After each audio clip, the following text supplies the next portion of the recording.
வணக்கம். நம்ம இந்த லேர்ன் ட்ரேட் அகாடமியில் ஜாயின் பண்ணியிருக்கிற எல்லா மெம்பர்ஸ்க்கும் நான் வந்து வாழ்த்துக்களை தெரிவிச்சுக்கிறேன்.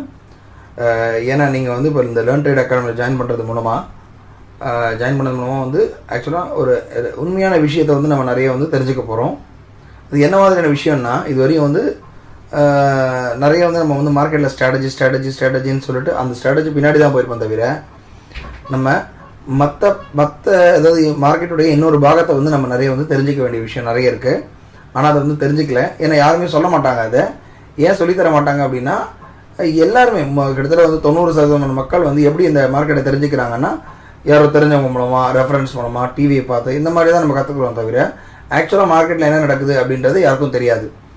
ஏன்னா எல்லாருமே வந்து அந்த காலம் மாதிரி, அந்த காலத்தில் இருந்த மாதிரி ஆஃப்லைன் மார்க்கெட் கிடையாது.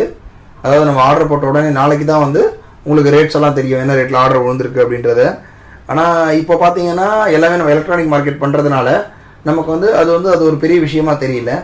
ஆக்சுவலாக இப்போ நாங்களாம் ட்ரேட் ஸ்டார்ட் பண்ணும்போது பார்த்தீங்கன்னா அப்போ வந்து ஃபோன் பண்ணி தான் நம்ம சொல்லணும். இன்றைக்கி என்ன ரேட்டில் விழுந்திருக்குன்றது அன்றைக்கி தெரியாது. மறுநாள் வந்து புரோக்கருக்கு நம்ம கால் பண்ணோம்னா இந்த மாதிரி சொல்லுவாங்க. அப்படிலாம் நமக்கு வந்து கான்ட்ராக்ட் நோட் வீட்டுக்கு வரும்போது நம்ம பார்த்துக்கணும். அதே மாதிரி விற்கிறோன்னா கூட ஒரே நாளில் விற்க முடியாது. இன்றைக்கி விற்றோம்னா நாளைக்கு தான் அது என்ன ரேட்டில் விற்றுருக்கோம் அப்படின்றது தெரியும். அந்த மாதிரி லெவலில் நம்ம ஆரம்பிச்சிருக்கோம், இந்த மார்க்கெட்டை ஆரம்பித்தோம். ஸோ அந்த லெவலில் நான் படிக்க ஆரம்பித்ததுனால வந்து எனக்கு இந்த மார்க்கெட்டை பற்றி ஒரு சில விஷயம் தெரியும். அதை வந்து நான் ஷேர் பண்ண விரும்புகிறேன். ஏன்னா உங்களுக்கு வந்து இப்போ இந்த லேர்ன் ட்ரேடில் ஜாயின் பண்ணியிருக்கிறதுனால உங்களுக்கு வந்து இதெல்லாம் வந்து கண்டிப்பாக நீங்கள் வந்து தெரிஞ்சுக்கணும். இது தெரிஞ்சால் மட்டும்தான் இந்த மார்க்கெட்டில் உங்களுடைய சைக்காலஜி, அதாவது உங்களுடைய மார்க்கெட்டை பற்றி உங்களோட கண்ணோட்டம் வந்து கண்டிப்பாக மாறும். அது மாறாத வரையும் நம்மளால் வந்து தொடர்ந்து ப்ராஃபிட் எடுக்கிறது கண்டிப்பாக சாத்தியம் இல்லாதது. அடுத்து இப்போ நம்ம வந்து பலவிதமான முயற்சிகளை எடுத்துகிட்டு தான் வந்து நம்ம வந்து இருப்போம். கண்டிப்பாக அது புது ட்ரேடராக இருந்தாலும் சரி, இல்லை ஆல்ரெடி எக்ஸ்பீரியன்ஸ் ட்ரேடராக இருந்தாலும் சரி. நான் டெக்னிக்கல் அனாலிசிஸ் கிளாஸ் போனேன், ஆனால் நான் ஃபெயிலியர் ஆகிட்டேன். என்னால் பணம் எடுக்க முடியல. அதே மாதிரி சார்ட்ஸ் நிறைய வாங்கினேன், டெக்னிக்கல் சார்ட்ஸு இண்டிகேட்டர்ஸ்லாம் யூஸ் பண்ணி நான் ட்ரேட் பண்ணி பார்த்துட்டேன், ஃபெயிலியர் ஆகிட்டேன். பைசல் சாஃப்ட்வேர் வாங்கி நான் ஃபெயிலியர் ஆகிட்டேன். ட்ரேடிங் லெவல்ஸ் பண்ணேன், ஃபெயிலியர் ஆகிட்டேன். பெய்ட் ப்ரீமியம் கால்ஸ் வாங்கினேன், ஃபெயிலியர் ஆகிட்டேன். புரோக்கர் கொடுத்த கால்ஸும் ஃபாலோ பண்ண ஃபெயிலியர் ஆகிட்டேன். எல்லாத்துலேயுமே தொடர்ந்து நான் ஃபெயிலியர் ஆகிட்டு தான் இருக்கேன் இந்த மார்க்கெட்டில். என்னால் எனக்கு வந்து நல்ல ஸ்ட்ராட்டஜியே இல்லை அப்படின்னு நம்ம டெய்லி வந்து எல்லாருக்கும் தெரிஞ்ச விஷயம் தான் இது. நம்ம எல்லாருக்குள்ள இருக்கக்கூடிய எக்ஸ்பீரியன்ஸ் தான் இது. ஏன் அந்த மாதிரி நடக்குது? இதுதான் வந்து முதல் கேள்வி. ரெண்டாவது கேள்வி பார்த்தீங்கன்னா, இப்போது நிறைய புரோக்கர்ஸ் இருக்காங்க, நிறைய கம்பெனிஸ் இருக்காங்க. உண்மையிலே இந்த மார்க்கெட்டில் வந்து அவ்வளோ கோடியாக பணம் பண்ண முடியுமா? இது வந்து ரெண்டாவது கேள்வி. இந்த ரெண்டு கேள்வி தான் வந்து ஆப்போசிட் கேள்வி. எப்படி ஒரு மக்கள் வந்து தொடர்ந்து லாஸ் பண்ணிகிட்டே இருப்பாங்க, இன்னொரு மக்கள் வந்து அவங்களுக்கு வந்து கைட் பண்ணிட்டு இருப்பாங்க. ஆனால் அவங்களால ஏன் இப்போ தொடர்ந்து பணக்கார ஆக முடியாது இப்படின்றதெல்லாம் பல கேள்வி வந்து நம்ம மனசில் வந்து எண்ணம் வந்து இருந்துகிட்டே தான் இருக்கும். இதுக்கு என்ன விஷயம், இது எதனால் இந்த மாதிரிலாம் நடக்குது அப்படின்றத நம்ம வரப்போகிற காலகட்டத்தில் பார்க்கலாம். முதல்ல நம்ம தெரிஞ்சுக்க வேண்டிய சில அடிப்படையான விஷயத்தை மட்டும் நம்ம பார்ப்போம். முதல் தெரிஞ்சுக்க வேண்டிய அடிப்படையான விஷயம் என்ன அப்படின்னா, ஃபஸ்ட்டு வந்து இதெல்லாம் ஏன் ஃபெயிலியர் ஆகுது அப்படின்னா யார் மேலே தப்பு, நம்ம சார்ட் மேலே தப்பா இல்லை நம்ம மேலே தப்பா அப்படின்றத நம்ம முதல் நெக்ஸ்ட் நம்ம வரப்போகிற ஒரு நிகழ்வில் நம்ம பார்ப்போம். அடுத்து நம்ம மார்க்கெட்டில் தெரிஞ்சுக்க வேண்டியது, இந்த மார்க்கெட்டில் யாரெல்லாம் வந்து ட்ரேட் பண்ணுறாங்க. இது கிட்டத்தட்ட வந்து 90% மக்களுக்கு வந்து தெரிஞ்சிருக்கோம். எஃப்ஐஐ சொல்லுவோம், நிறைய பேர் சொல்லுவோம். பட் நம்ம வந்து ரெண்டு விதமாக பிரிக்கிறோம் இவங்களை வந்து. ஒன்று வந்து டைனமிக் ட்ரேடர்ஸ்னால் நம்ம காசை சாப்பிட்றவங்க. அதாவது நம்மளுடைய காசு எல்லாமே வந்து ரீட்டைல் ட்ரேடர்ஸோட காசு. சின்ன இன்வெஸ்டர்ஸ், ஸ்மால் இன்வெஸ்டர்ஸ், ஒரு 20,000 போட்டு பண்ணவங்க, 50,000 போட்டு பண்ணுறவங்க, 1,00,000 போட்டு பண்ணுறவங்க, இவங்க காசு எல்லாமே சாப்பிட்றவங்க. யாருக்கு போய் லாபமாக செய்கிறதுனா இந்த டைனமிக் ட்ரேடர்ஸ் தான். அவங்க யாருன்னு கேட்டிங்கன்னா, அவங்ககிட்ட வந்து ரெண்டு விதமான பலம் இருக்குது. பண பலம் மட்டும் இல்லை, சைக்காலஜிக்கல் பவர். அதாவது சைக்காலஜிக்கல் பவர்னா அவங்க நினச்சாங்கன்னா அந்த விஷயத்தை நடக்கக்கூடிய அளவுக்கு உண்டான மனோதிடன், அதாவது ஒரே விதமான ஒரு மனக்குவியல் இருக்குது. மனக்குவியல்னா என்ன அப்படின்னா, இப்போது என்கிட்ட வந்து ஒரு 50,000 கோடி ரூபா இருக்குன்னா, 50,000 கோடி ரூபாய்க்கு நான் இந்த க்ரூட் ஆயில் இன்னைக்கு விலையை ஏற்றி ஆகணும் அப்படின்னா என்னால் ஏற்ற முடியும். ஏன்னா 50,000 கோடி ரூபா க்ரூட் ஆயில் வாங்க பையிங் ப்ரெஷர் இருக்கும். ஆனால் இன்னொரு விதமான ட்ரேடர் இருக்காங்க. அவங்க பேர் வந்து பாசிவ் டெக்னிக்கல் ட்ரேடர். நம்மள மாதிரி சிறு குறு முதலீட்டாளர்கள். அவங்களால முடியுமானா கண்டிப்பாக முடியாது. ஏன்னா ஒரு 100 பேர் சேர்ந்து ட்ரேட் பண்ணாலே அந்த இடத்துல பலவிதமான கருத்து வேறுபாடுகள் வரும். ஒருத்தர் பாதி பேர் வந்து கொஞ்சம் பேர் வந்து மார்க்கெட் மேலே போகும்னு சொல்லுவாங்க, பாதி பேர் கீழே போகும்னு சொல்லுவாங்க, பாதி பேர் நான் ட்ரேட் பண்ண மாட்டேன்னு சொல்லுவாங்க. இந்த மாதிரி நிறைய வந்து அதாவது எண்ணங்களாலையும் உளவியல் ரீதியாக நம்ம வந்து பிரிஞ்சிருக்கோம். ஆனால் இவங்ககிட்ட ரெண்டு விதமான பவர் இருக்குது. ஒன்று பணபலம், ரெண்டாவது உளவியல் ரீதியான பலம். இந்த 2 பலம் தான் இவங்களை வந்து சக்சஸ்ஃபுல்லாக வச்சிருக்கு. ரைட். இப்போ நம்ம இதுக்கும் நம்ம டெக்னிக்கல் இண்டிகேட்டர்ஸ்க்கும் என்னென்ன சம்மந்தம் இருக்கு, இதுக்கும் அதுக்கும் என்ன இருக்கு, இதுக்கும் இந்த மார்க்கெட்டுக்கு என்ன சம்மந்தம் இருக்கு அப்படின்னு கேட்டிங்கன்னா ரொம்ப சிம்பிள். நம்ம யாருமே வந்து ஆக்சுவல் ப்ரைஸ் மூவ்மெண்ட் எப்படி ஆகுறதுன்றது நமக்கு தெரியாது. ஏன்னா இப்போ இருக்கிறவங்க மேபி பழைய ஆளுங்களுக்கு தெரிஞ்சிருக்கலாம். புதுமையாக இப்போ புதுசாக ட்ரேட் பண்ணுறவங்களுக்கு ஒரு 5 வருஷம் 6 வருஷம் 7 வருஷம் 10 வருஷம் ட்ரேட் பண்ணுறவங்களுக்கு மேபி தெரியாமல் இருக்கலாம். அது முதல்ல தெரிஞ்சுக்கணும். நம்ம மார்க்கெட்டில் ஆஃபர் ப்ரைஸ், பிட் ப்ரைஸ் அப்படின்னு நம்ம பார்த்துருப்போம். ஆஃபர் ப்ரைஸ், பிட் ப்ரைஸ்னா என்ன அப்படின்னா, ஒருத்தர் ஒரு சைடில் வந்து விற்கிறதுக்காக போட்டிருப்பாங்க, ஒரு சைடில் வாங்குறதுக்காக போட்டிருப்பாங்க. இப்போ இந்த விற்கிறதுக்காக போட்டிருக்கவங்க வந்து லாபம் சம்பாதிக்கணும் அப்படின்னா, இப்போ ஒருத்தர் வந்து உதாரணத்துக்கு நான் லைவ் சார்ட்லேயே எடுத்து காட்டுறேன், அதை புரிய வைக்கிறேன். இப்போ கிட்டத்தட்ட இந்த இடத்துல க்ரூட் ஆயில் வந்து 4915 க்ரூட் ஆயில் இப்போ அந்த பை கொடுத்துருக்கு இந்த இடத்துல. இப்போ இது மேலே போகணும்னா என்ன நடக்கணும் அப்படின்னு ஆக்சுவலாக கேட்டிங்கன்னா, சும்மா பையர்ஸ் அதிகம் வரணும் அதெல்லாம் கிடையாது. பையர்ஸ் அதிகம் வரணும், ஆனால் யார் ஒருத்தர் பை பண்ணால் அது அதிகமாக போகும் அப்படின்னு பார்த்தீங்கன்னா நம்மள மாதிரி ரீட்டைல் ட்ரேடர்ஸ் பண்ணலாம் போகாது. ஆக்சுவலாக என்ன நடக்கணும்னா, இங்கேருந்து பையர்ஸ் மேலே மார்க்கெட் மேலே போகணும் அப்படின்னா அதிகப்படியான பேர், அதாவது அதிகப்படியான லாட்டை வந்து ரொம்ப அதிகமான விலையை கொடுத்து வாங்கும்போது மட்டும்தான் அது மேலே போகும். இது வந்து ஏலம் மாதிரி தான். இப்போ நான் 4910க்கு நான் வாங்கியிருக்கேன், நான் 4930க்கு விற்கிறேன், செல் ஆர்டர் போட்டு வைக்கிறேன். இல்லை 4910க்கு மேலே எந்த ரேட் போட்டாலும் சரி, 4910 வாங்கிட்டு நான் 20 போட்டாலும் 30 போட்டாலும் 40 போட்டாலும் என்னுடைய அதிகமான ரேட்டை யார் வந்து வாங்குறதுக்கு தயாராக்காங்களோ வாங்குறாங்களோ அப்போதான் அந்த என்னுடைய ட்ரேட் வந்து கம்ப்ளீட் ஆகும். அப்போதான் ஸ்க்ரீனில் எல்டிபி வந்து 4929 30ன்றதை காட்டும். அப்போ நம்மள இருக்கக்கூடிய ரீட்டைல் ட்ரேடர்ஸ் வந்து தொடர்ச்சியாக போய் வாங்குவோமா அப்படின்னு கேட்டிங்கன்னா, மேபி சில பேர் வந்து மார்க்கெட் ஆர்டர் போட்டு வாங்கலாம், 1 லாட் 2 லாட் வாங்கலாம், இல்லை ஒரு 10,000 பேர் சேர்ந்து கூட வாங்கலாம். ஆனால் அந்த 10,000 பேர்லாம் இவ்வளோ பெரிய மார்க்கெட்டுக்கு வந்து ஒரு ரொம்ப ரொம்ப ரொம்ப ரொம்ப சின்ன வால்யூம். அப்போது யார் வாங்கினா தொடர்ந்து மேலே போகும் அப்படின்னு பார்த்தீங்கன்னா, நம்மளை வின் பண்ண வைக்கிறது, நம்மளை தோக்க வைக்கிறது யாருன்னு பார்த்தீங்கன்னா இந்த டைனமிக் ட்ரேடர்ஸ் தான்.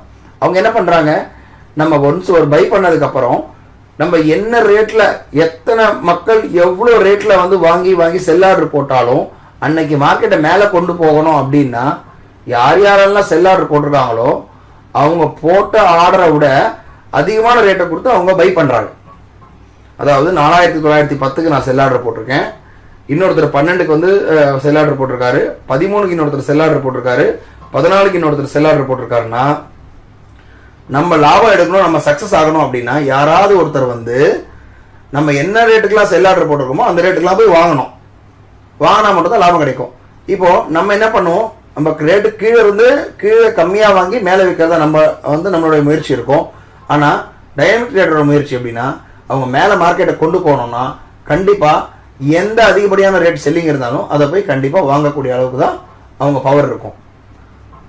ஆக்சுவலாக அவங்க மார்க்கெட்டை மேலே கொண்டு போகணும்னு நினச்சாங்கன்னா கண்டிப்பாக மேலே கொண்டு போகிறாங்க. இதுதான் ஆக்சுவலாக மார்க்கெட்டில் நடக்கிறது. சரி, அப்போ ஏன் டெக்னிக்கல் இண்டிகேட்டர்ஸ்லாம் ஃபெயில் ஆகுது அப்படின்னா, உதாரணத்துக்கு இன்னைக்கு இந்த இடத்துல பை வந்திருக்கு, இது எவ்வளோ போராட்டம் நடந்தால் கூட மேலே போயிருக்கு. இது யாருனால போயிருக்கு, நம்மள மாதிரி ரீட்டைல் ட்ரேடர்ஸ்னால போகிறதில்ல, இல்லை பையர்ஸ் அதிகமானதுனால போகிறதில்ல. ஒருவேளை வந்து பையர்ஸ் அதிகமாக இருந்தால் கூட போயிருந்தா கூட அந்த முக்கால்வாசி வால்யூம் நடந்திருக்கு. அதை யார் நடத்தினாங்க பார்த்தீங்கன்னா, அது விரல விட்டு எல்லக்கூடிய அளவுக்கு உண்டான ஒரு நிறுவனங்களோ இல்லை ஒரு ஹெச்என்ஐயோ அப்படிதான் இருப்பாங்க, இல்லை எஃப்ஐஏயோ இருப்பாங்க. ஆனால் இப்போ இதுக்கு முன்னாடி வந்து பை கொடுத்துருக்கு, இந்த பை ஏன் ஃபெயில் ஆயிருக்கு அப்படின்னா அந்த இடத்துல இந்த டைனமிக் ட்ரேடர்ஸ் வந்து மார்க்கெட்டை மேலே கொண்டு போகலை. அப்போ இந்த மாதிரி இருக்கக்கூடிய சிச்சுவேஷனில் எங்கே வந்து டெக்னிக்கல் அனாலிசிஸ் வந்து உங்களுக்கு வந்து நம்ம டெக்னிக்கல் அனாலிசிஸ்க்கும் இதுக்கும் என்ன சம்பந்தம்? உண்மையிலேயே நம்ம டெக்னிக்கல் அனாலிசிஸ் வந்து மேலே போகிறத காட்டுதா, இல்லை அப்படி மேலே போகிறத காட்டா ஏன் ஃபெயில் ஆகுது, சார்ட் ஏன் ஃபெயில் ஆகணும் அப்படின்னு பார்த்தோம்னா, எந்த டெக்னிக்கல் அனாலிசிஸும் இது மேலே போகும் இது கீழே வரும் அப்படிலாம் சொல்கிறதுக்குலாம் எந்த டெக்னிக்கல் அனாலிசிஸும் எந்த டெக்னிக்கல் அனலிஸ்ட்டும், அது நான் உட்பட இருந்தாலும் சரி யாராக இருந்தாலும் சரி, மார்க்கெட்டில் என்ன நடக்கும்ன்றதை சொல்கிறதுக்கு யாருக்கிட்டையுமே அந்த திறமையோ எந்த விதமான ஒரு நாலேஜோ யாருக்குமே கிடையாது.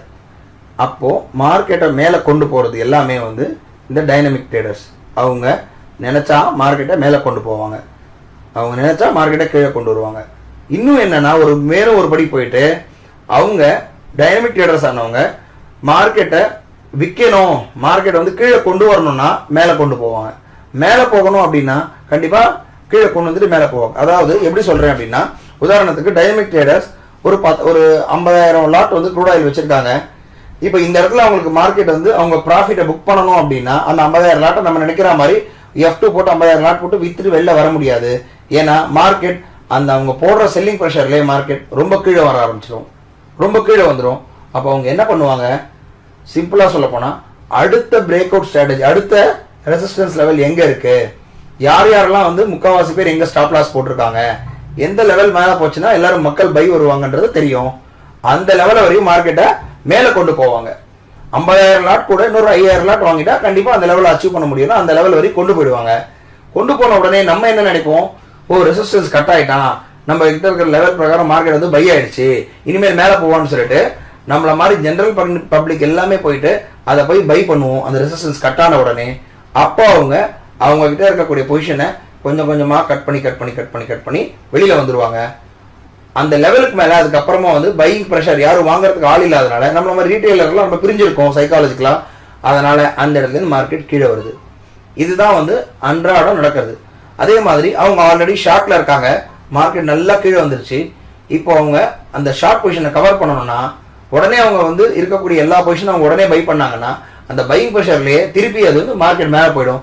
அவங்க வாங்கின ரேட், அவங்க ஷார்ட் அடிச்ச ரேட்டோட மேலே போகிறதுக்கு சான்ஸ் இருக்கு. அதனால அவங்க வந்து லாஸ் பண்ணுறதுக்கு தயாரா இல்லை. அதனால அவங்க என்ன பண்றாங்க, மேலும் எந்த லெவல் வந்து நமக்கு இந்த லெவலை உடைச்சா மக்கள் எல்லாம் வந்து உள்ள வந்து திருப்பி ஷார்ட் அடிப்பாங்கன்றத பார்ப்பாங்க. யார் யாரெல்லாம் விட்டு போச்சோ, யார் யாரெல்லாம் ஷார்ட் அந்த ரேலியை மிஸ் பண்ணாங்களோ அவங்க எல்லாமே வந்து வெயிட் பண்ணிட்டே இருப்பாங்க. ஒன்ஸ் அந்த லெவலை உடைச்ச உடனே நம்மள மாதிரி ஜென்ரல் பப்ளிக்லாம் போயிட்டு அந்த பாட்டம்ல போய் ஷார்ட் அடிப்போம். அப்போ அவங்க டைனமிக் ட்ரேடர்ஸ் அவங்களுடைய பொசிஷனை நம்ம கிட்ட விற்பாங்க. ஏன்னா அவங்க விற்கிறாங்கன்னா கண்டிப்பா யாராவது ஒருத்தவங்க வாங்கணும். அப்போ நம்ம வாங்கினதை யாராவது ஒருத்தவங்க வந்து வாங்கினா, நம்ம விற்கும் போது யாராவது ஒருத்தவங்க வந்து அந்த பொசிஷனை வாங்கினாதான் நமக்கு அந்த ட்ரேட் நடக்குது, அந்த டிரான்சாக்ஷன், அந்த வால்யூம் நடக்குது. அதே மாதிரி அவங்க விற்க நம்மள மாதிரி ஆளுங்க போய் வாங்குவாங்க. அதே மாதிரி அவங்க ஷார்ட் அடிக்க கீழ் பாட்டம் லெவல்ல நம்ம போய் அதை வாங்கிடுவோம், நம்ம கிட்ட கொடுத்துட்டு அவங்க ப்ராஃபிட் எடுத்து வெளியில வந்துடுவாங்க. மார்க்கெட் ஆனது நம்ம போய் அந்த இடத்துல லாஸ் பண்ண வேண்டிய நிலைமை வருது. அப்போ இந்த மாதிரி சிச்சுவேஷன் தான் மார்க்கெட்ல நடக்கும்போது இதுல டெக்னிக்கல் அனாலிசிஸ்னா என்ன, எப்படி இதுல லாபம் பண்ண முடியும், இதுல உண்மையிலே லாபம் பண்ண முடியுமா அப்படின்ற ஒரு கேள்வி வந்து நம்ம எல்லாருக்கும் வருது. ஆனா கண்டிப்பா லாபம் பண்ண முடியும். அது எப்படி பண்ண முடியும் அப்படின்னா ஒரு சில விஷயம் இருக்கு. முதல்ல நம்ம மார்க்கெட் என்ன நினைக்கணும் அப்படின்னா, ஒவ்வொரு சிக்னலுமே வந்து யூனிக்.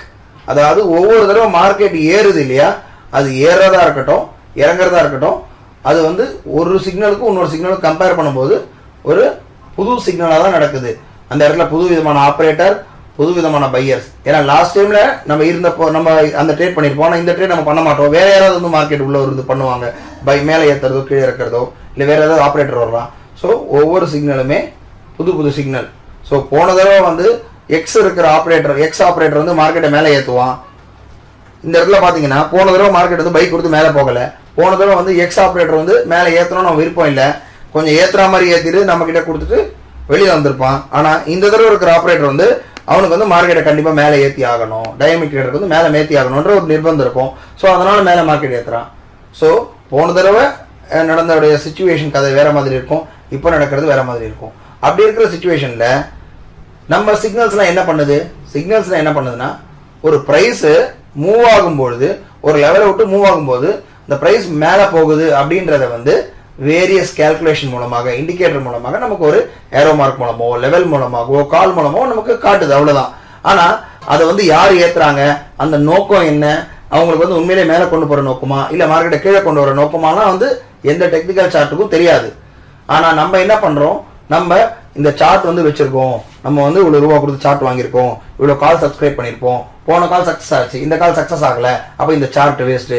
இல்ல இந்த கால் ரொம்ப சக்சஸ் ஆயிடுச்சு, நான் வாங்கி வச்சிருக்க சார்ட் நல்லா இருக்கு, நான் யூஸ் பண்ற மெத்தட் நல்லா இருக்கு, ப்ராஃபிட் தருது அப்படின்னு நம்ம வந்து பெருமைப்பட்டுக்கிறோம், இல்ல நம்ம வருத்தப்படுறோம். ஆனா அந்த பெருமைப்படுறதுக்கோ வருத்தப்படுறதுக்கோ இந்த சார்ட்ல எதுவுமே கிடையாது.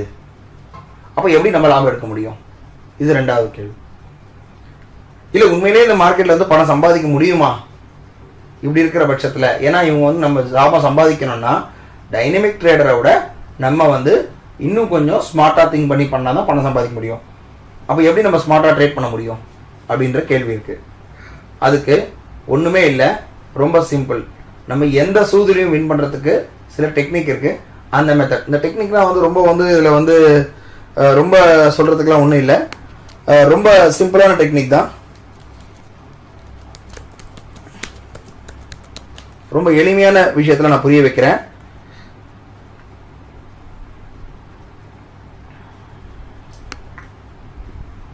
இப்போ என்கிட்ட ஒரு 50,000 ரூபா இருக்கு இன்வெஸ்ட்மெண்ட்டு. இந்த 50,000 ரூபாய் இன்வெஸ்ட்மெண்ட் வச்சு நான் என்ன பண்ணுறேன், அடுத்த ஒரு 10 ட்ரேட் எடுக்க போகிறேன். இப்போ நான் வந்து ஒரு சிம்பிளாக சொல்கிறேன், ஒரு அந்த ரம்மி ஆகட்டும், இல்லை வந்து நம்ம அந்த காயின் ஃபிளிப்பிங் ஆகட்டும், எதாகட்டும், ஒரு ரேண்டமாக சொல்கிறேன். என்கிட்ட இருக்கக்கூடிய ஸ்ட்ராட்டஜி வந்து ஒரு 60% தான் அக்யூரசி இருக்குது. நம்ம எல்லாருமே என்ன பண்ணுவோம், பைசிக்கிள் வரும்போது எவ்வளோ % அக்யூரசி இருக்குது, எவ்வளோ இருக்குது, அதெல்லாம் கேட்போம். உண்மையிலேயே அதை கேட்கறதுனா வந்து ஒரு அபத்தமான ஒரு கேள்வி. ஏன்னா நான் இப்போ சொல்லிடுறேன், நம்ம யூஸ் பண்ணக்கூடிய ஸ்ட்ராட்டஜி வந்து 60% தான் அக்யூரசி இருக்குது. இந்த ஸ்ட்ராட்டஜி இருக்குது, எங்கிட்ட 50,000 ரூபா இருக்குது. இதை வச்சு நம்ம எப்படி சக்ஸஸ்ஃபுல்லாக ப்ராஃபிட் எடுக்கிறது அப்படின்னு பார்த்தோம்னா ரொம்ப எளிமையான விஷயம். என்னன்னா, நான் அடுத்த 10 ட்ரேட் பண்ண போகிறேன்றதை முன்னாடியே தீர்மானிச்சிடணும். அந்த 10 ட்ரேடுக்கு ஒவ்வொரு ட்ரேடுக்கு எவ்வளோ ரிஸ்க் எடுக்க போகிறேன் அப்படின்றத நம்ம முன்னாடியே தீர்மானிச்சிடணும். உதாரணத்துக்கு நான் வந்து 2,000 ரூபா ரிஸ்க் வந்து எடுக்க போகிறேன். சரி, இப்போ என்னுடைய ஈச் ட்ரேட், என்னுடைய ஸ்டாப் லாஸ் பார்த்தீங்கன்னா எனக்கு 2,000 ரூபா தான் என்னுடைய ரிஸ்க்கு. சரி, இப்போ இன்னொன்று, எனக்கு ப்ராஃபிட் வந்ததுன்னா எவ்வளோ ப்ராஃபிட் வரணும்? 2,000 ரூபா ரிஸ்க்கு. இப்போ நம்ம என்ன பண்ணுவோம்னா இது எல்லாமே ஆப்போசிட்டாக பண்ணுவோம். இப்போ இன்னொரு ரிஸ்க் என்னன்னா, நம்ம ப்ராஃபிட் வந்ததுன்னா கண்டிப்பாக எனக்கு 1:2 ரேஷியோ 100% எனக்கு வரணும். ரிஸ்க் ரிவார்ட் பார்த்தீங்கன்னா 1:2 ரேஷியோ இருந்தால் தான் நான் வந்து கண்டிப்பாக வெளியில் வருவேன் அப்படின்ற ஒரு நிலைப்பாடு நம்ம எடுக்கணும். 1:2 ரேஷியோனா 2,000 ரூபா ஸ்டாப் லாஸ், டார்கெட் பார்த்தீங்கன்னா 4,000 ரூபா இருந்தால் தான் வருவேன் அப்படின்ற முடிவு எடுக்கணும். அப்போ இதில் என்ன கொஸ்டின் வருதுன்னா, நான் 2,000 ரூபா ஸ்டாப் லாஸ் வைக்கிறேன், 4,000 ரூபா டார்கெட் இருக்கு அப்படின்ற நிலைமையில நம்ம 6 ட்ரேட் பண்றோம். இந்த 6 ட்ரேட் 10 ட்ரேட் பண்றோம். இந்த 10 ட்ரேட்ல நம்மளுடைய சாஃப்ட்வேர் 60% தான் அக்யூரசி இருக்கு, இல்ல ஒரு 50% அக்யூரசி இருக்கு. இந்த 60% அக்யூரசி இருக்குன்னா 10ல 6 ட்ரேட் வந்து நம்ம தோத்துடுறோம். இப்போ 6 ட்ரேட் தோத்துட்டோம் அப்படின்னா 6 × 2,000 ஈக்குவல் டு கிட்டத்தட்ட 12,000 ரூபா நமக்கு வந்து லாஸ் ஆகுது. மீதி 4 ட்ரேட்ல நான் சொன்ன மாதிரி 1:2 இருக்கிறதுனால 4 × 4,000 ஈக்குவல் டு 16,000 ரூபா எனக்கு லாபம் வருது. இப்போ நெட் ப்ராஃபிட் பார்த்தீங்கன்னா 4,000 ரூபா, அதாவது 40% வந்து நமக்கு ப்ராஃபிட் வருது.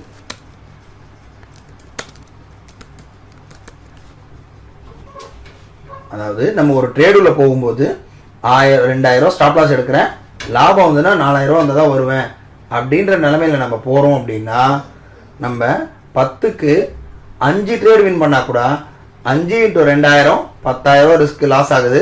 5 × 4,000 ரூபா 20,000 ரூபா லாபம் வருது. அந்த 20,000 ரூபாயில் லாஸ் ஆன 10,000 கழிஞ்சது போக நமக்கு 10,000 ரூபா லாபம் கிடைக்குது. இதுதான் வந்து ட்ரேடிங். இந்த மெத்தட் பண்ணால் மட்டும்தான் மினிமம் நம்மளுடைய ரிஸ்க் ரிவார்டு. உலகத்தில் எந்த சிஸ்டம் வாங்கினாலும் சரி, எந்த சார்ட் வாங்கினாலும் சரி, எந்த மெத்தட் தெரிஞ்சாலும் சரி, என்ன டெக்னிக் யூஸ் பண்ணாலும் சரி, நம்ம எல்லாருக்கிட்டையும் கேட்குற கேள்வி என்ன, எத்தனை % அக்யூரசி இருக்கும்னு கேட்குறோம். எத்தனை % அக்யூரசின்றதை விட ரிஸ்க் ரிவார்டோட % என்னன்றதான் சரியான கேள்வியாக இருக்கும். ஏன்னா ரிச்சர்ட் டென்னிஸ் கிட்டத்தட்ட 1980-70 வாழ்ந்த ஒரு ட்ரேடர் ரிச்சர்ட் டென்னிஸ், அவர் 100 ட்ரேடில் 95 ட்ரேடு வந்து லாஸ் தான் பண்ணியிருக்காரு. மீதி 5 ட்ரேடு வந்து லாபம் பண்ணுவார். ஆனால் அவர் அந்த காலகட்டத்திலேயே கிட்டத்தட்ட $400 மில்லியன் அளவு பணத்தை சம்பாதிச்சிருக்காரு. ஏன் அப்படின்னா அவர் ஒரு ட்ரேடுக்கும் அவர் $1/4, அதாவது ஒரு $1/4 தான் அவர் ரிஸ்க் எடுப்பாராம். ஆனால் அவருடைய ரிவார்டு பார்த்தீங்கன்னா ஒவ்வொரு ட்ரேடுக்கும் $100 $200 அந்த மாதிரி ப்ராஃபிட் எதிர்பார்ப்பாராம். இப்போ 100 ட்ரேட் பண்ணும்போது $95 ட்ரேட் வந்து அவர் வந்து ஒரு $250 கூட கிட்டத்தட்ட வந்து $30-40 தான் லாஸ் பண்ணுவார். மீதி இருக்கிற 5 ட்ரேட்ல கிட்டத்தட்ட அபரிவிதமான ப்ராஃபிட் எடுப்பார். ஒவ்வொரு ட்ரேடுக்கும் $100 $200 எடுப்பார். அந்த காலத்தில் வந்து அவர் $400 மில்லியன் வந்து சம்பாதிச்சிருக்காரு. எப்படின்னா அந்த மணி மேனேஜ்மெண்ட் மட்டும்தான். அப்போ நீங்கள் இனிமேல் எந்த மெத்தட் யூஸ் பண்ணாலும் சரி, நீங்கள் ஒன்று முடிவு பண்ணிக்கலாம், நான் இந்த ட்ரேடில் லாபம் சம்பாதிப்பேனா இனிமேல் இந்த தொழிலில் சம்பாதிக்க மாட்டேனான்றதை எதை வச்சு முடிவு பண்ணிக்கலாம்னா, நீங்கள் ஒரே வார்த்தை தான், நீங்கள் இப்போ கரண்ட்டாக எந்த மெத்தட் கூட யூஸ் பண்ணிட்டு இருக்கலாம், எந்த ஸ்ட்ராட்டஜி கூட யூஸ் பண்ணிக்கலாம். ஒரு ட்ரேடுக்கு நான் 1000 ரூபா ஸ்டாப் லாஸ் வைக்கிறேன், எனக்கு 2000 ரூபா கொடுக்குமா அந்த ஸ்ட்ராட்டஜி? அப்படி 2000 ரூபா கொடுத்ததுன்னா அந்த ஸ்ட்ராட்டஜியை நான் யூஸ் பண்ணி நீங்கள் லாபம் எடுப்பீங்க. இல்லைன்னா கண்டிப்பாக நீங்கள் இருக்கிற பணத்தை பே அவுட் போட்டு விட்ரா பண்ணிவிட்டு நீங்கள் ட்ரேட் பண்ணாமல் இருந்துடலாம். ஏன்னா கண்டிப்பாக உங்களால் உங்கள் ஸ்ட்ராட்டஜியால் 2000 ரூபா ஸ்டாப் லாஸ்க்கு 4000 ரூபா டார்கெட் கொடுக்க முடியல அப்படின்னா நம்ம ட்ரேட் பண்ணி அர்த்தம் கிடையாது, உங்களால் ஜெயிக்க முடியாது. இது ஒன்று மட்டும்தான் நம்ம மார்க்கெட்டில் இந்த டைனமிக் ட்ரேடர்ஸை அவங்களையும் தாண்டி லாபம் எடுக்கக்கூடிய ஒரே வழி. ஏன்னா வேற எந்த வழியுமே கண்டிப்பாக அவங்களால லாபம் எடுக்கவே முடியாது. ஏன்னா நம்மளோடய அவங்க ஸ்மார்ட்டாக இருப்பாங்க. நம்ம இந்த மார்க்கெட்டில் நம்மளால் கண்ட்ரோல் பண்ணக்கூடிய ஒரே விஷயம் என்னன்னா, நம்ம லாபத்தையும் கண்ட்ரோல் பண்ண முடியாது, நம்ம எவ்வளோ ரிஸ்க் எடுக்கணுன்றது மட்டும் தான் நம்ம தீர்மானிக்க முடியும். நீங்கள் உள்ளே போய் வாங்கினதுக்கு அப்புறமா அதை லாபம் கொடுக்கறதா, அதை இன்னும் மேலே கொண்டு போகிறதா, அந்த ஸ்கிரிப்டா இல்லை கீழே கொண்டு வரதான்றதெல்லாம் டைனமிக் ட்ரேடர்ஸ் கையில் இருக்குது. நம்ம கிட்ட இருக்கக்கூடிய ஒரே ஆயுதம் நம்ம ஸ்டாப் லாஸ். நான் எவ்வளோ ரிஸ்க் எடுக்கிறேன். அப்போது டைனமிக் ட்ரேடர்ஸ் வந்து எப்போ மார்க்கெட்டை மூவ் பண்ணுறான், இல்லை கீழே வரான் கொண்டு வரது, கீழே போகிறானா கீழே கொண்டு வரானா ப்ரைஸை, இல்லை பை சிக்னல் கொடுத்து மேலே கொண்டு வரான்றதை சொல்கிறதுக்கு தான் நம்ம ஸ்ட்ராட்டஜி இருக்குது. ஆனால் அது செயல் வடிவில் காட்டுற வேலையை வந்து டைனமிக் ட்ரேடர்ஸ் மட்டும்தான் பண்ணுறாங்க. ஸோ நம்ம எந்த ஸ்ட்ராட்டஜி யூஸ் பண்ணாலும் மினிமம் 1:2 ஸ்ட்ராட்டஜி இருந்ததுன்னா நம்ம மினிமம் 40% அக்யூரசி இருந்தால் கூட ஒரு பெரிய லாஸ் இல்லாமல் நம்ம வந்து தப்பிக்க முடியும். ஈவன் 30% அக்யூரசி இருந்தால் கூட நம்மளால் வந்து ஒரு 20% தான் லாஸ் நடக்கும். இதுதான் வந்து உண்மையான உண்மை. இது தெரியாத வரைக்கும் நம்ம எவ்வளோ காலம் எந்த பயிற்சி வகுப்பு, எந்த சார்ட்டு, எந்த டிவியை பார்த்து எதை பார்த்து போனாலும் நம்மளால் லாபம் எடுக்க முடியாது. ஏன் இந்த மாதிரி விஷயம்லாம் வந்து எல்லாரும் சொல்லித்தர மாட்டாங்க அப்படின்னு பார்த்தீங்கன்னா, ஏன்னா இந்த மாதிரி விஷயம்லாம் வந்து உங்களை புரிய வச்சு நம்ம வந்து எல்லாமே வந்து கவர்ச்சியை விரும்புகிறவங்க. கண்டிப்பாக நம்ம வந்து எல்லாமே ஒரு கவர்ச்சியாக இருக்கணும், காட்டும்போது இவ்வளோ லாபம் இருக்கணும், இவ்வளோ இருக்கணும், இதுதான் எல்லாருமே காட்டுவாங்க. ஆனால் இருக்கிற உண்மையை வந்து உங்களுக்கு சொல்லினா உங்களை புரிய வச்சுலாம் வாங்க வேண்டிய தலையெழுத்து வந்து யாருக்கும் கிடையாது. ஏன்னா இதெல்லாம் நம்ம தெரிஞ்சிக்க வேண்டிய விஷயம். ஏன்னா வெறும் சார்ட் மட்டும் வச்சு நம்ம லாபம் எடுக்கணுன்றத நம்ம நினச்சிட்டு இருக்கோம். ஆனால் சார்ட்டுக்கும் பின்னாடி வந்து நிறைய விஷயம் இருக்குன்றதை நம்ம உணரணும். அப்போ மட்டும் தான் நம்மளால் லாபம் எடுக்க முடியும். அப்போ சார்ட்டுக்கு மேலே என்னென்ன விஷயம் இருக்குன்றதெல்லாம் நம்ம இந்த லேர்ன் ட்ரேட் அகாடமியில் ரொம்ப விரிவாக பார்க்க போகிறோம். இது மட்டும் கிடையாது, இன்னும் நிறைய விஷயம் இருக்குது. ஏன் இதெல்லாம் நிறைய விஷயம் நம்ம பார்க்க போகிறோம்னா, இப்போ வர ட்ரேடர்ஸ் எல்லாம் ஒரு 5 வருஷம் 10 வருஷம் இப்படி தான் ட்ரேட் பண்ணுறாங்க. கிட்டத்தட்ட நான் வந்து ஒரு 23 வருஷமாக ட்ரேட் பண்ணிட்டு இருக்கேன். இந்த மார்க்கெட்டுக்கு அறிமுகமாகி கிட்டத்தட்ட 14-15 வயசுலேருந்து. ஸோ அந்த டைமில் இருக்கக்கூடிய காலகட்டத்தில் இருக்கக்கூடிய ஓட்டம் இப்போ இருக்கிறது வந்து நிறைய மாறுதல்கள் இருக்குது. இப்போ நிறைய வந்து இந்த கவர்ச்சியான அடிப்படை நிறைய வந்துருச்சு. அதனால ரெண்டாவது மக்களுடைய மனநிலையும் இதெல்லாம் கேட்கறதுக்கு வந்து டைம் இல்லை. ஏன்னா அவங்களுக்கு வந்து எனக்கு கவர்ச்சி ஏதாவது ஒரு சார்ட் இருக்கா, நான் யூஸ் பண்ணி ப்ராஃபிட் எடுக்கணும். ஆனால் இதில் உள்ள என்னென்ன விஷயம் நடக்குது, அது எப்படி லாபம் எடுக்கணுன்றதை நிறைய நம்ம தெரிஞ்சுக்க வேண்டிய கட்டாயத்தில் நம்ம இருக்கோம். இதை நம்ம தெரிஞ்சால் மட்டும்தான் இது தொடர்ச்சியான ப்ராஃபிட். ஏன்னா ப்ராஃபிட் எடுக்கிறது முக்கியம் இல்லை, ஒரு ட்ரேட் 2 ட்ரேட் எடுக்கிறது இல்லை. கன்சிஸ்டன்சி ரொம்ப முக்கியம், தொடர்ச்சியாக நடக்கிறது முக்கியம். அது நடக்கணும்னா நம்ம நிறைய விஷயத்தில் நம்ம டிசிப்ளினாக ஆகணும். முதல் விஷயம் மணி மேனேஜ்மெண்ட். ரெண்டாவது, இப்போ இதுக்கும் நம்மளுடைய அகாடமியில் நம்ம என்ன பண்ண போகிறோம் இந்த ப்ராப்ளத்தை சால்வ் பண்ணுறதுக்கு அப்படின்னு பார்த்தீங்கன்னா, நம்ம இந்த அகாடமியில் பார்த்தீங்கன்னா நம்ம இதில் நிறைய எல்லாமே வெல் டெஸ்டட் ஸ்ட்ராட்டஜிஸ் நம்ம யூஸ் பண்ணுறோம். இந்த ஸ்ட்ராட்டஜி பார்த்தீங்கன்னா முதல்ல இந்த ப்ரைஸ் ஆக்ஷன் ஸ்ட்ராட்டஜி ஆகட்டும், இல்லை நேக்கட் கேண்டல்ஸ்டிக் ஸ்ட்ராட்டஜி ஆகட்டும், இந்த advance Elliott wave theory strategy ஆகட்டும், இல்லை நம்ம ரோபோ ட்ரேடிங் ஆகட்டும், இல்லை அமி புரோக்கரில் கொடுக்கக்கூடிய சிஸ்டம் ஆகட்டும், எல்லாமே நம்ம ஃப்ரீயாக தான் கொடுக்குறோம் நம்ம மெம்பர்ஸ்க்கு. இதில் இருக்கக்கூடிய ஸ்ட்ராட்டஜி எல்லாமே மினிமம் 1:2லேருந்து மினிமம் ஆவரேஜாக 1:6 1:7 கொடுக்கக்கூடிய ஸ்ட்ராட்டஜி தான் நம்ம யூஸ் பண்ணுறோம். அதாவது 2000 ஸ்டாப் லாஸ்க்கு ஆவரேஜாக 10,000 8,000 லாபம் கொடுக்கக்கூடிய மெத்தட் தான் நம்ம யூஸ் பண்ணுறோம். இந்த மெத்தட் மட்டும்தான் இந்த மார்க்கெட்டில் லாபம் கொடுக்கும். நம்ம ₹1 1000 ஸ்டாப் லாஸ்க்கு மினிமம் 3,000 4,000ன்றதை ஆவரேஜ் கொண்டு வந்தால் மட்டும்தான், மினிமம் 2,000 இருந்தால் தான் நம்மளால இந்த மார்க்கெட்டில் ட்ரேட் தொடர்ச்சியாக பண்ண முடியும். அதுக்கு மேலே நமக்கு 1:3 1:4 5 நம்ம டெவலப் பண்ணால் மட்டும்தான் இதில் நம்ம இருக்க முடியும். அதை சரி, இப்போ நம்ம அடுத்த கட்ட கேள்வி கண்டிப்பாக உங்களுக்கு எழும். சரி, நான் 2,000 ஸ்டாப் லாஸ் வச்சு நான் எந்த பொருள் பண்ணால் எனக்கு அவ்வளோ ப்ராஃபிட் கிடைக்கும்? சார், நான் 2,000 ஸ்டாப் லாஸ் வைக்கிறேன், க்ரூட் ஆயில் ட்ரேட் பண்ணுறேன், 20 பாயிண்ட் ஈஸியாக அடிச்சிடுமே. நான் லெட்டு சிங்க் பண்ணுறேன், 40 பைசா தான் 2,000னா ஈஸியாக அடிச்சிடுது, நான் எங்கே 4,000 ப்ராஃபிட் எடுக்கிறது? அப்போது அதில் இன்னொரு பதில் இருக்குது. இதில் வந்து ட்ரேட் மேனேஜ்மெண்ட், உங்களுடைய போர்ட்ஃபோலியோ மேனேஜ்மெண்ட், ஸ்கிரிப்ட் செலெக்ஷன், அந்த ட்ரேட் எக்ஸிக்யூஷன், இந்த ட்ரேடில் வரக்கூடிய சின்ன சின்ன வந்து ஸ்லிப்பேஜஸ்லாம் எப்படி நம்ம வந்து சரி கட்டுறது. ரெண்டாவது வந்து எப்படி கேர்ஃபுல்லி ஸ்டேட் ஆஃப் மைண்ட், அதாவது நம்ம எந்த வித விருப்பு இல்லாமல் எப்படி நம்ம ட்ரேட் பண்ணுறது. இந்த ஸ்ட்ராட்டஜி வந்து எந்த மாதிரி ஸ்ட்ராட்டஜிலாம் வந்து மார்க்கெட்டில் வந்து அதிகப்படியான லாபம் தருது. ஏன்னா ஒரு காலகட்டத்தில் 60-70களில் நிறைய பேர் வந்து லாபம் எடுத்துகிட்டு இருந்தாங்க மார்க்கெட்டில். ஆனால் அதை கன்ஃபியூஸ் பண்ணுறதுக்குன்னே நிறைய ஸ்ட்ராட்டஜி கொண்டு வந்து வச்சுருக்காங்க, மக்களை கன்ஃபியூஸ் பண்ணணும்னு சொல்லிட்டு நிறைய இண்டிகேட்டர்ஸ்லாம் கொண்டு வந்திருக்காங்க. ஆனால் ஆக்சுவலாக எந்தெந்த ஸ்ட்ராட்டஜிலாம் வந்து லாபம் அதிகமாக தரும், எந்தெந்த இண்டிகேட்டர்லாம் லாபம் தராது, சும்மா அது வந்து ஒரு பேருக்கு இருக்கக்கூடிய இண்டிகேட்டர் இது. இந்த மாதிரி நிறைய விஷயத்தை வந்து நம்ம பார்க்க போகிறோம் இந்த வரப்போகிற இந்த லேர்ன் ட்ரேட் அகாடமியில் இருக்கக்கூடிய மெம்பர்ஸ்க்காக. ஸோ இப்போ இன்றைய தினம் நம்ம தெரிஞ்சிக்க வேண்டிய விஷயம் என்ன, டைனமிக் ட்ரேடர்ஸ்னால் யார், பேசிவ் டெக்னிக்கல் ட்ரேடர்ஸ்னால் யார். டைனமிக் ட்ரேடர்ஸ்ன்றவங்க பண முதலைகள், ஃபண்ட் ஹவுஸ்ஸ், ஹெச்என்ஐஸ், எஃப்ஐஐஸ், இவங்களை அந்த சில கவர்மெண்ட்ஸ் கூட, வெளிநாட்டு கவர்மெண்ட் கூட இந்த மாதிரி ரேட்டை ஏற்றணும்னா, க்ரூட் ஆயில் ரேட்டை ஏற்றணும்னா அவங்க வேலை செய்கிறாங்க, க்ரூட் ஆயில் ரேட்டை இறக்கணும்னாலும் அவங்க கை இருக்குது. இப்போது நம்ம யாருன்னா இவங்கக்கிட்ட வந்து பணத்தை கொடுக்கறதுக்காகவே நம்ம ட்ரேட் பண்ணி நம்ம நிறைய விஷயம் தெரியாமல், நம்ம இந்த மாதிரி உள்ள நிறைய விஷயம் இருக்குன்றது தெரியாமல் சும்மா நம்ம சார்ட்டு, இந்த டெக்னிக்கல் திங்ஸு இதை நம்பி பணத்தை இழக்கக்கூடிய ஒரு சாதாரண பாமர பேசிவ் டெக்னிக்கல் ட்ரேடர்ஸ். ரெண்டாவது, இந்த மார்க்கெட்டில் ஜெயிக்கிறதுக்கு ரெண்டாவது முக்கியமான தேவை என்னன்னா, நீங்கள் என்ன சார்ட் வேணால் யூஸ் பண்ணலாம், என்ன ஸ்ட்ராட்டஜி வேணால் இப்போ யூஸ் பண்ணிட்டு இருக்கலாம். ஒரே ஒரு விஷயம், இன்றைக்கே ட்ரேடிங்கை நிறுத்தி நீங்கள் உங்களுக்கே ஒன்று கேட்கக்கூடிய கேள்வி, நான் யூஸ் பண்ணுற ஸ்ட்ராட்டஜி 2000 ரூபா ரிஸ்க் எடுத்து நான் இன்றைக்கி ட்ரேட் பண்ணேன்னா எனக்கு 4000 ரூபா கொடுக்குமா, இல்லை 1000 ரூபா ரிஸ்க் எடுத்து நான் ட்ரேட் பண்ணேன்னா எனக்கு 2000 கொடுக்குமா, இல்லை அட்லீஸ்ட் ஒரு 5000 ரிஸ்க் எடுக்கிறோம் நம்ம. க்ரூட் ஆயிலில் போய் நான் 50 பாயிண்ட் ஸ்டாப் லாஸ் வைக்கிறேன், இன்னைக்கு க்ரூட் ஆயில் எனக்கு 100 பாயிண்ட் கிடைக்குமா, அந்த அளவு மூவ்மெண்ட் இருக்குமா க்ரூட் ஆயிலில். நீங்கள் எவ்வளோ வேணால் ரிஸ்க் எடுத்துக்கோங்க, ஆனால் 2 மடங்கு நமக்கு லாபம் கிடைக்குமா மினிமம் அப்படின்றத உங்களுக்கு நீங்கள் தெரிஞ்சுக்கணும். அப்படி உங்களுடைய ஸ்ட்ராட்டஜி கொடுக்கல அப்படின்னா நீங்கள் கண்டிப்பாக at the end of the day, இல்லை அந்த மந்த்தோ, இல்லை ஒரு 2 மாதமோ, இல்லை 3 மாதமோ தான் மேக்ஸிமம் தாக்கு பிடிக்க முடியும். உங்கள் அக்கௌண்ட் பேலன்ஸ் கண்டிப்பாக 0ல் வந்து லாஸ் ஆகுவீங்க. இதை பற்றி இன்னும் மேலும் தெரிஞ்சுக்கணுன்னா நீங்கள் இந்த லேர்ன் ட்ரேட் அகாடமி எனக்கு கால் பண்ணுங்கள். எந்தெந்த ஸ்ட்ராட்டஜிலாம் கண்டிப்பாக 1:2, 1:4, 5 ஆவரேஜ்லாம் கொடுக்கக்கூடிய மெத்தட்ஸ்லாம் இருக்குது. அந்த ஸ்ட்ராட்டஜியை வந்து எப்படி ஃபாலோ பண்ணால் நம்ம கன்சிஸ்டண்ட்டாக ப்ராஃபிட் பண்ண முடியும். மேலும் வந்து மார்க்கெட்டில் நம்ம தெரியாத சில விஷயம்லாம் இருக்குது, அது வெளியில் வந்து யாரும் சொல்லித்தரதில்லை. ஏன்னா எல்லாருமே டேரெக்டாக ஸ்ட்ராட்டஜியை கையில் கொடுத்துட்றாங்க. ஆனால் அதை கையில் கொடுத்ததுக்கப்புறம் அதை எப்படி யூஸ் பண்ணணுன்றது நமக்கு தான் தெரியும்.